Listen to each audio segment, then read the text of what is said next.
What's up, Titans fans? It's your boy CD back again with another episode of TitanUp 2day. Today's show is all about Houston Texans at Tennessee Titans, overtime thriller. We win 42-36, and we're now undefeated. I'll give you all the stat lines from that, the injuries that came out from that game, and how it's going to affect us moving forward. We'll also wrap this whole episode up with the AFC outlook and a little deep dive into the AFC South and what it looks like now as we lead the division currently. But no need to delay. Let's get right down to it.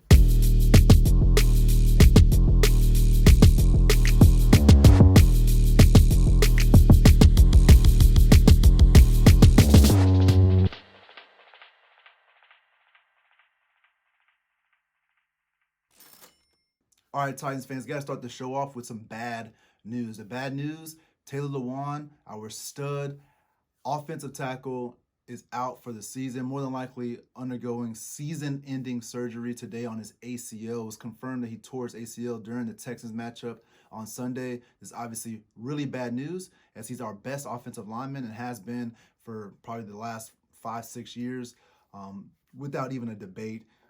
That's the bad news. The good news, the silver lining, if we can see it, is that in free agency, the very first move we made, the very first transaction was signing offensive tackle Ty Sambrailo from the Atlanta Falcons. He's the guy who came in more as a utility guy, playing the Dennis Kelly role as of last year. But as Dennis Kelly became the starter on the right side, Ty was more of a utility guy.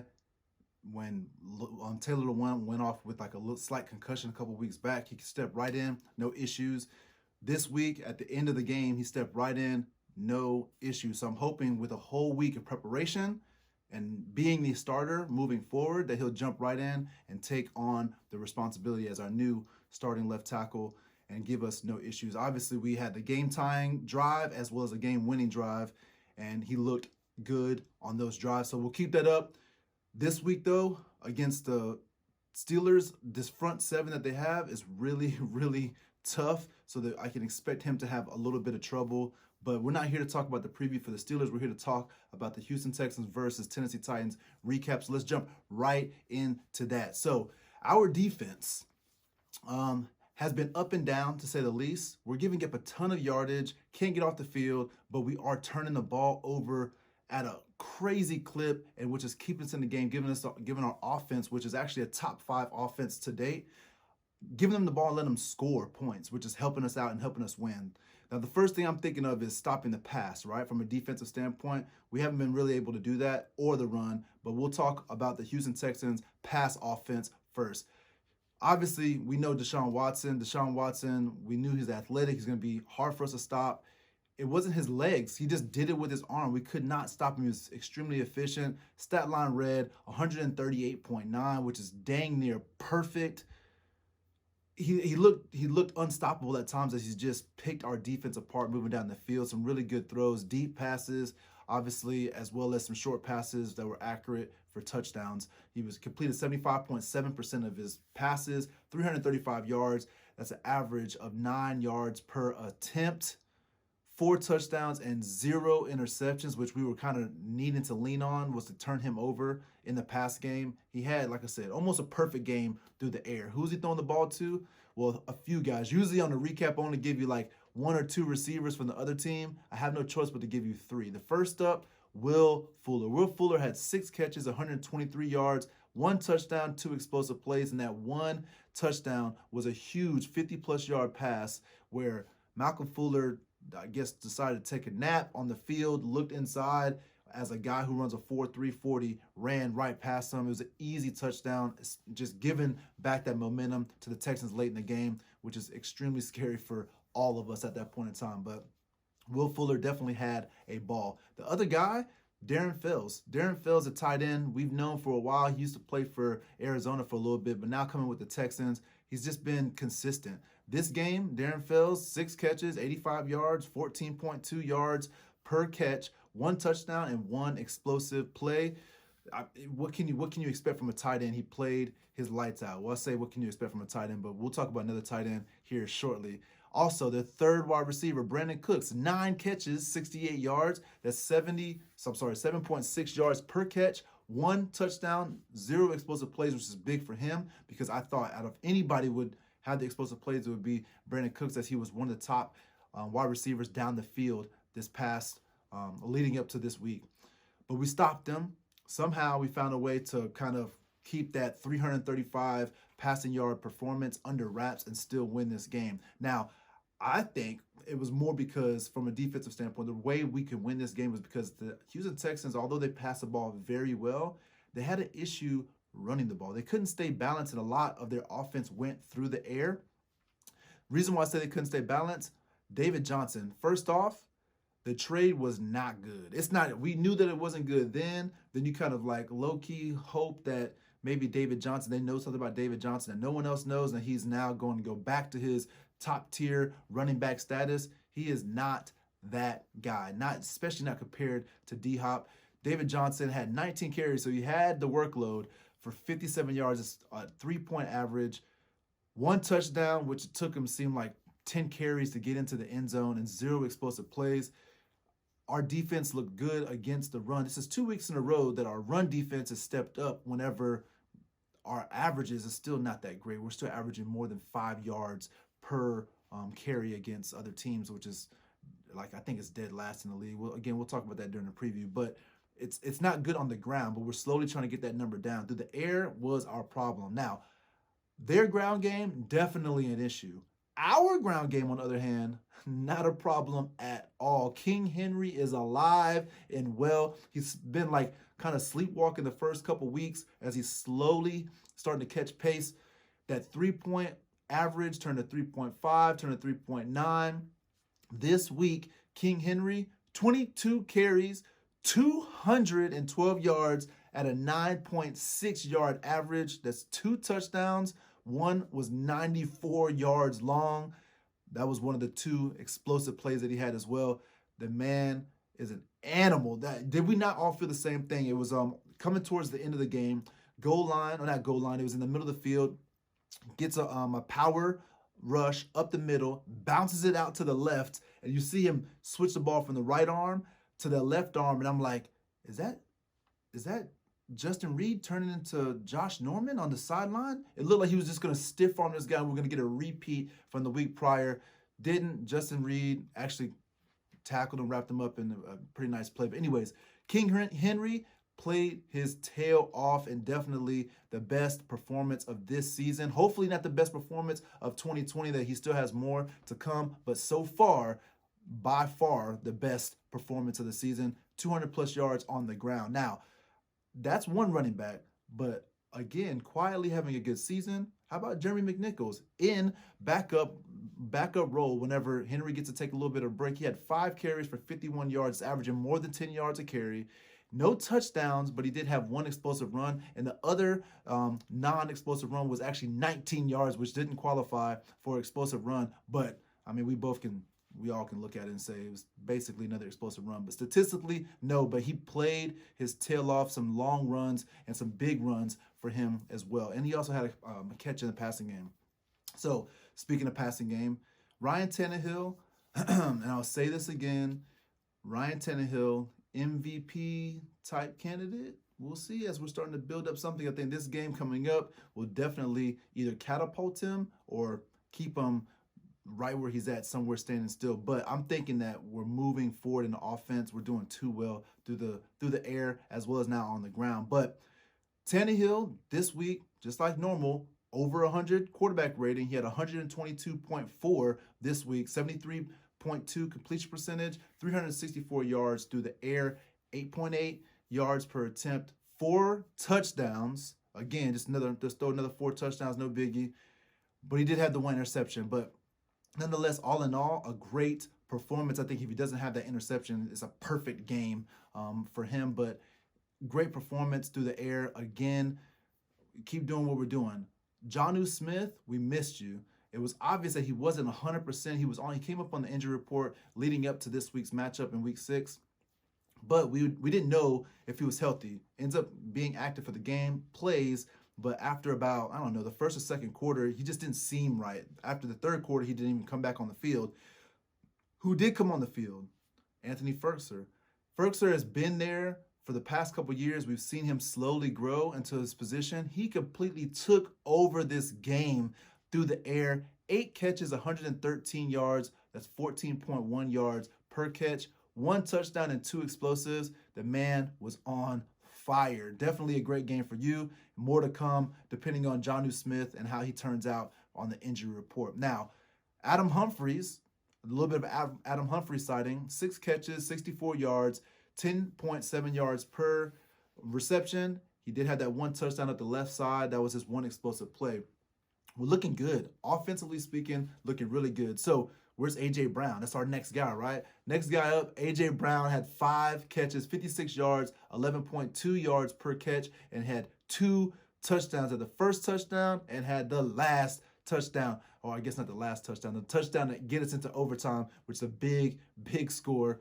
Man, toe tapping on the left side. He looked good. All in all, it looks like the knee is healthy. There was one guy we were missing, Corey Davis. He's back off of the COVID list. We can expect to see him this week. We will have all hands on deck. Hopefully, fingers crossed that we have Jonnu healthy and he can rest up and he'll be okay for this matchup. But obviously, as we saw, even if he's not able to go, Ferkser is a good fill-in for the time moving forward as Jonnu gets healthy. But the number 4 receiver in this matchup,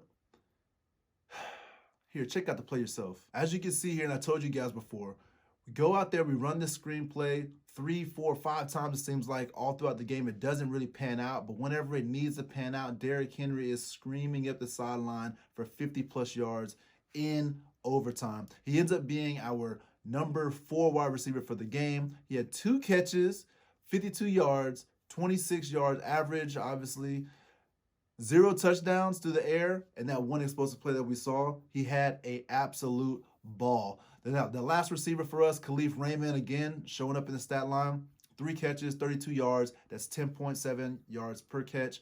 No touchdowns, but he did have 1 explosive play, and he seems to always be on the field and making some big plays for us, as well as playing in the kickoff game and the punt return game. Good game all around for the passing offense of the Tennessee Titans. Good job. Now, the Texans defense, I gave you a couple guys to watch out for leading up to this matchup. Zach Cunningham was 1. He had 8 tackles, 2 solos, no sacks, no tackles for a loss. But the big one, big mess up, if you would call it that, and I don't want to wrap up his entire game in one play, but there was a play specifically, and they talked about that, where the 94-yard touchdown run by Derrick Henry really was on him. He went to guess into the wrong gap. The gap was closed. Turned back to get to the real gap. By that time, the 240-pound running back of Derrick Henry, King Henry, was already sprinting past him, and he never had a chance to catch up to him. But Zach Cunningham, 8 tackles, looked good, but definitely one play that you missed that cost you probably the game.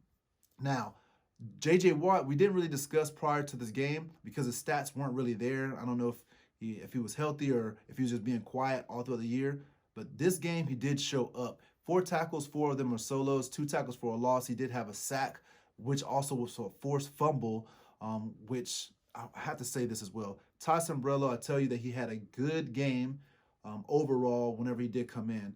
He made a huge mistake. Watch this real quick. You can see it briefly. He goes to pick up the fumble.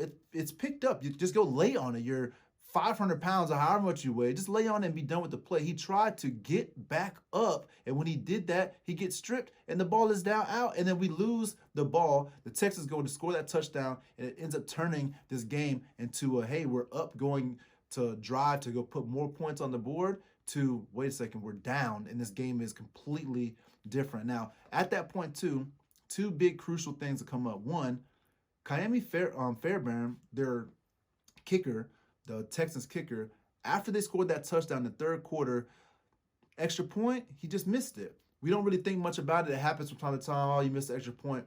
That extra point was so crucial because later on in the game, we ended up kicking a field goal or attempting a field goal and not making it, Gostkowski. But whenever they end up going for it on 4th down, scoring a touchdown, and then going for 2-point conversion, they wouldn't have had to go for the 2-point conversion. He could have kicked another extra point, and they would have been up by 9 points, and that would have solidified the game. But because he missed the extra point, they would have went up by 8. They decided to go for 2 to get the 9. Didn't get it. The rest of it is history. But that one small extra point miss ended up being a large miss in the wide scheme of things. Second thing, just food for thought, Brett Kern had 1 punt the entire game. That punt was after our first drive where we went 3 and out. We never punted again. We did have 2 turnovers and a couple of botched field goals, but never punted the ball ever again. So, I mean, the offense played definitely well. Now, for them, on the backside, in the secondary, Vernon Hargreaves, I've discussed before, was their best cornerback. Their secondary is definitely hurting. Justin Reed is their guy. He obviously tackled Derrick Henry, big tackle there. Man, I was looking for another stiff arm. But anyways, Vernon Hargreaves, 5 tackles, 5 of those are solos, no tackles for a loss, no pass defended, just a very average game for the cornerback of the Houston Texans. Now, our defense, on the other hand, it was special. As usual, we played good, but bad all at the same time. But we did have some guys come up on the stat sheet with some key plays. Daquan Jones, first game back coming off the COVID list, had 4 tackles. 3 of those were solos. 1 tackle for a loss. 2 tackles for a loss, and 1 key sack of the pesky Deshaun Watson. But he came through big on that one play. Jeffrey Simmons has been a stud. I think this is definitely an all-pro moving forward. We'll see what the voting looks like, whatever, at the end of the season. But so far, as he's coming into the season, 6 tackles for this week, 4 solos, 1 tackle for a loss, and another sack. He's got 2 on the year currently. Now, our linebacker core, coming from the outside, Landry, again, having a ball. Another great game for the man. He had 5 tackles. 5 of those were solos. 1 tackles for a loss, but no sack. He got really close, but no sack this week. Jayon Brown, the linebacker, 10 tackles. The leader of this game. I mean, a 10 tackle game is always great. He did this little dance. You got to check this out. Looking crazy here. Looking real crazy. But anyways, definitely worth the dance. He had 4 solos, 1 tackle for a loss. Had a great game for Jayon. Now, Rashaan Evans, our other middle linebacker. I said this before in the post-game reaction. The play, like, that was absolutely nuts the way he did. I got to show you guys it. Like, you can see it right here. Rashaan Evans meets David Johnson in the hole, and without delay just lays him flat on his back, and he doesn't have a chance. It's like he just hit a brick wall, like legit brick wall. Did not move an inch forward, held him down. His stat line goes 7 tackles, 5 of those solos, nothing extra on top of that, but he did have a huge goal line stop. I wish that we could have actually stopped them completely for the touchdown. They end up giving up a touchdown on 4th down, the very next play. And I will say, too, Kenny Vaccaro, very heady, cerebral type player, made 2 bonehead plays in a row. One of them went for a touchdown on that 4th down right after Rashaan Evans had that stop, where he should have been watching the middle of the field playing zone, and Brandon Cooks kind of scooped past him to make the touchdown. The very next play is a 2-point conversion. They run a very similar play to that, and he lets the guy run past him again. It looked the same exact way, let him run past again, but Jeffrey Simmons luckily was able to bat the ball, deflect it, and end that play. But definitely Kenny Vaccaro had just a moment, 2 plays in a row that could have cost us the entire game, but we didn't. Still undefeated, 5-0, but I definitely saw it on the tape. Now, speaking of secondary, Malcolm Butler, again, had another good game, but another bonehead play, untimely bonehead play, but it's done. He gave up the touchdown to Will Fuller. His stat line does look as 8 tackles. I wish it was 8 touchdowns. 8 tackles, 8 solo tackles, specifically 1 pass defended on the one play on the sideline late in the game. I thought it was actually could have been called pass interference, but it was really close. He did also get back to recover on the Randall Cobb wide receiver reverse pass. I don't know if you guys saw that, but he should have been wide open, the wide receiver, but he saw it. Malcolm Butler saw it and recovered very quickly, get back to the corner, and was able to defend that pass, so there was no issues there. So overall, the defense, again, ups and downs. We showed flashes looking real good, but I do want to say one thing. I am getting sick and tired of watching Tennessee Titans football, waiting for this splash free agent signing that we got, the last one of the season, Jadeveon Clowney, to show up on film as that guy that was drafted #1 overall by the Houston Texans.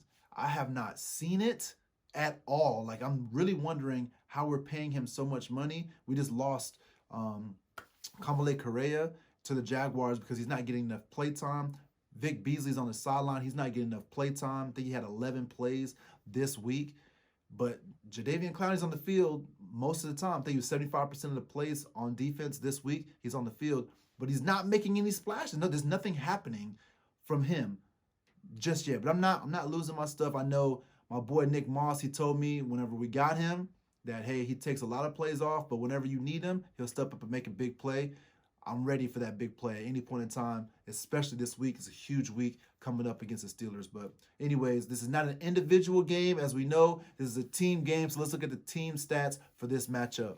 The Houston Texans were 7 for 15 on third down, just a little bit under 50%.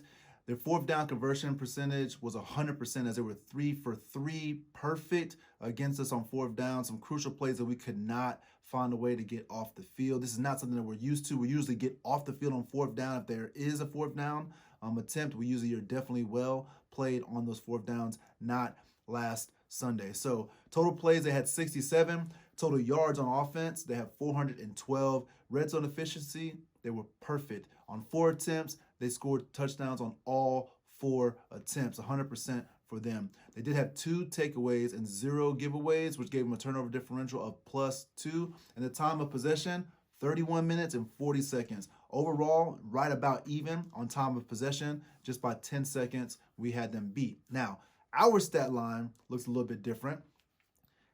The stats that you want to be good in, we weren't. But anyways, on third down efficiency, we were 6 for 10 at 60%. We did do better. We bested them on third down. That's good. On fourth down, we never had to attempt a fourth down conversion, so we were 0 for 0. Doesn't really matter. Total plays, we had more total plays run, 70. Most of those plays, it seemed like it came in the last 2 drives as the Houston Texans just could not get off the field on the game tying drive as well as the game winning drive where we just ran it down their throat. Now, the total yards, 601. We eclipsed the 600-yard mark for the first time this season, and we looked really, really good on offense. Red zone efficiency, which we've been basically perfect all season long, we weren't this time around. We were 4 for 6, which gave us 2/3 of the time we actually did score touchdowns, but the other times we missed field goals, those 2 times, and it hurt. Turnover differential, -2. It's the first time all season that we've been on the negative side.